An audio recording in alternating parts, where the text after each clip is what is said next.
What's up everyone, OJ here. Welcome back to another video. Today we're going to be talking about two games that come out within 2 weeks of each other, and that is Astral Chain and of course Daemon x Machina. I'm extremely excited for both of these games, so I wanted to talk about them a little bit more in depth and detail when it comes to what I'm excited for, alleviating some of the worries that some people have when it comes to these games, going over some of the newest information, combat, what we can do. So let's go ahead and get right into it. Let's start off with Astral Chain because there was some talk about the game not being 60 frames per second and it being 30, and if that's going to be a big problem, and I don't really think it's going to be a big problem at all because of the style of game that it is. It's not set up like a Devil May Cry or a Bayonetta. You don't have dodge offsets and the type of combos that you do in that game, so I'm not really worried about, from what I've seen so far, what Astral Chain is all about. It does seem like the frame rate that they're going for with 30 frames per second and the high quality graphics is going to work well for the game. Obviously it'd be great if it was 60, but 30 frames per second will definitely do because it looks like it's very smooth. It looks like there isn't going to be any frame pacing issues,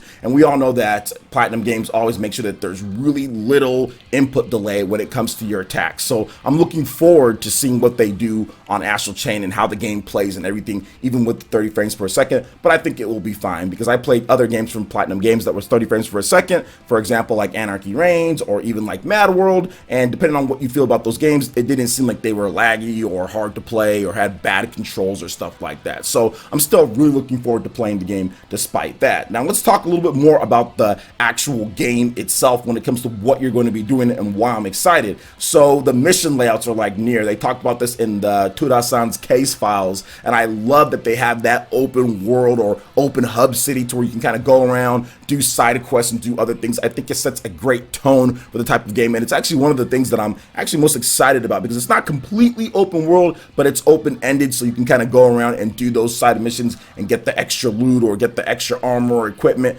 Love when action RPGs do that. Now next, I want to talk about the variety in the combat styles and the sort of legions that you're going to be using. I love how they have the different legions that have their own type of set style, and you can switch between them at any point. I really like that because I feel that it adds a lot more depth to the type of combat than just being able to simply switch between like a gun or a sword or a different type of gun. I think that having those different legions and being able to have like the armor legion to where you can wear, or the beast legion to where you can get on top of it and start riding around and dodge stuff, or having the sword legion that has the range, or even like the axe legion that has like the big axe and the big damage with it. So to me, having all that different type of variety within the combat styles and within the legions and being able to upgrade each one of them just adds more and more and great layers of depth that I'm really excited to kind of get into. I also wanted to discuss the fantastic graphics and graphical style. This is easily one of the best looking games on the Nintendo Switch. It might even be the best looking game from a graphical standpoint. I don't know about like tech wise,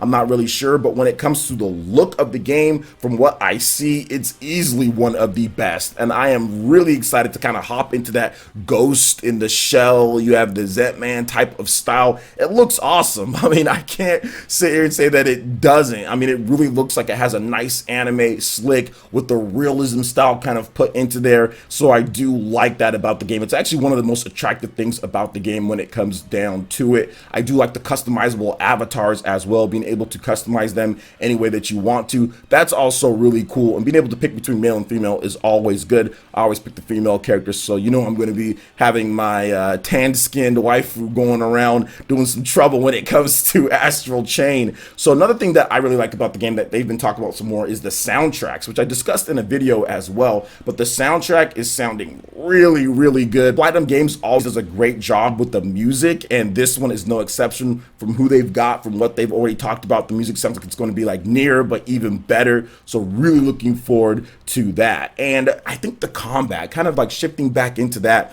the creativeness that you've seen with even some of the stuff like the trailers, for example, being able to like clothesline people or set up kind of traps for enemies is really cool. It has a lot more depth when it comes to just the overall style. It doesn't feel like a Nier, or it doesn't feel like a Bayonetta, or even like a Mad World or stuff like that. It has like its own identity when it comes to the combat variety and just setting up enemies for these devastating attacks or for these kind of the link combos that they do have. It just seems like they really kind of just said, hey, look at this game, look at this game, look at this game. We're going to pull this from there, this from there, this from there, but then we're going to make it its own thing. And that's kind of what they've done with the legions and the type of combat that you already see in the game. And I'd also want to talk about like the story. I mean, story is not something that I'd say is Platinum Games' strong suit.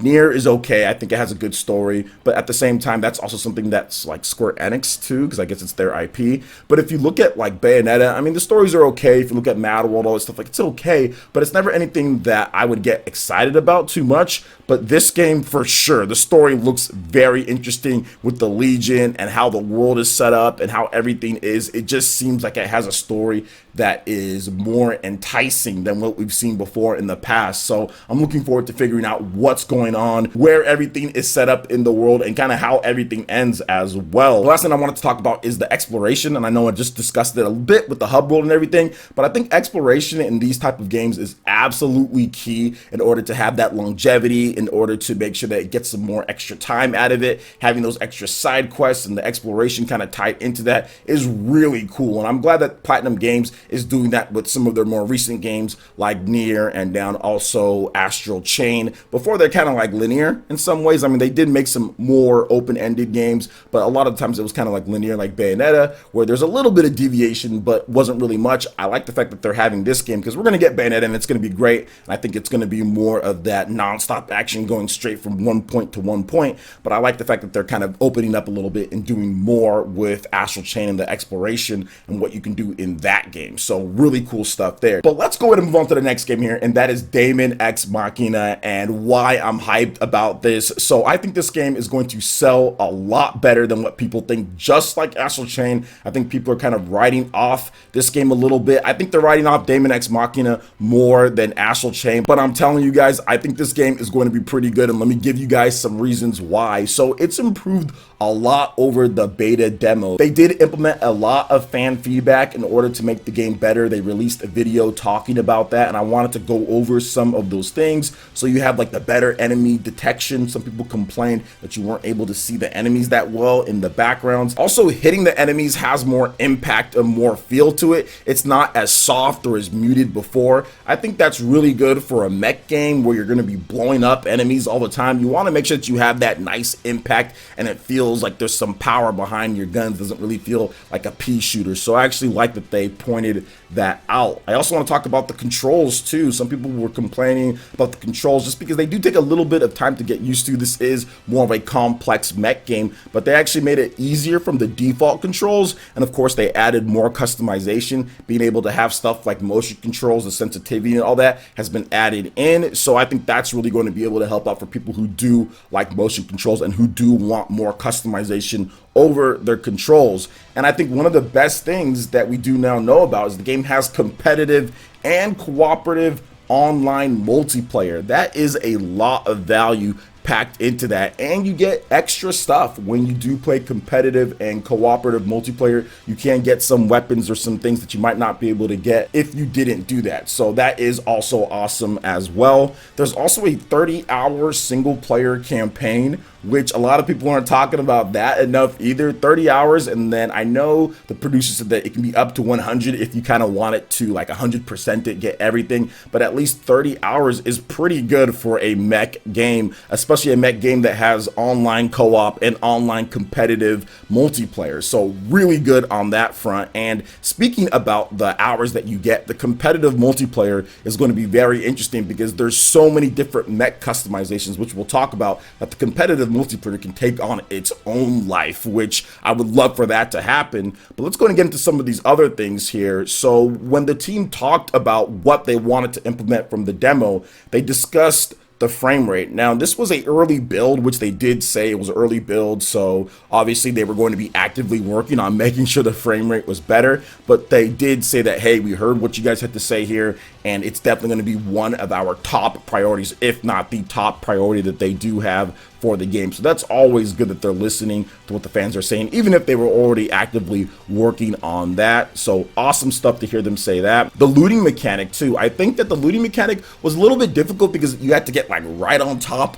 of the weapons in order to loot it. Now they made it to where you can see it from further back. They made the coloring in terms of having to get the item or what you're getting. They made that easier. So that's always better when you're talking about a game where it's a mech game to where you can get out of your suit, which we'll talk about a bit. But also if you're in the heat of battle and you want to pick something up, or if you want to switch real quickly, it's good to have that better looting mechanic to where you don't have to be so close to it. You can be a bit further away. And I also wanted to mention the character and mech customization. This might be the most customization that you can do in a game. I mean, you can change the individual little pieces or strips of paint on your mech. You can completely change the colors. You're going to have stickers. You're going to have all sorts of customizations. Same goes for your actual character as well, your outer that you use. You have complete customization when it comes to how the character looks and some of the colors and the paints and the defaults, but there's also modifications and upgrades for each of the mechs and also for your character as well. I love the depth that they're building into this game. That was actually one of my favorite things too about this game, is the fact that you can actually customize with upgrades your character as well, not just your mech, but also your character, because your character can actually get out of the mech during missions and fight as well. And one of the things that I learned when I was researching for this video is that the advantages of getting out of your character is that the enemies can't lock onto you. Now, and I still think that you can be hit with something, but since they can't lock on, you're going to be able to dodge or get out of the way of attacks, and they're going to be focusing on other things, I guess, with your mech. So the fact that you can get out and they can't lock on and you can set traps, as the development team said, that's actually really cool. Especially if you're playing in cooperative multiplayer where you have a couple other people that are distracting the enemy, and then you kind of get out of your mech and you set some type of trap so you can more easily defeat them. That type of stuff is really cool. I love like the covert type of stuff. So Daemon X Machina does drop on September 13th. Looking forward to that, of course, with Astral Chain within 2 weeks of each other. I'm really going to have to hum it on Astral Chain because Daemon X Machina is right around the corner as well. And as of the time that I'm recording this video, I'm still working my way through Fire Emblem, which is just a massive game. So I'm glad that Astral Chain comes out at the end of the month so I can get this gameplay done with Fire Emblem Three Houses. So what do you guys think about Astral Chain and also Daemon X Machina? Let me know your thoughts in the comment section below. All right, guys, that wraps it up for this video here. Go ahead and check out the links in the description below. We got Facebook and Twitter. Go ahead and give us a like and a follow on social media. Hit that like button if you did like this video. Let me know you guys want more content like this going forward in the future. And subscribe to PlayerEssence for latest RPG, Japanese, and Nintendo gaming news. Thank you so much for watching, and we'll catch you guys for the next one. Peace.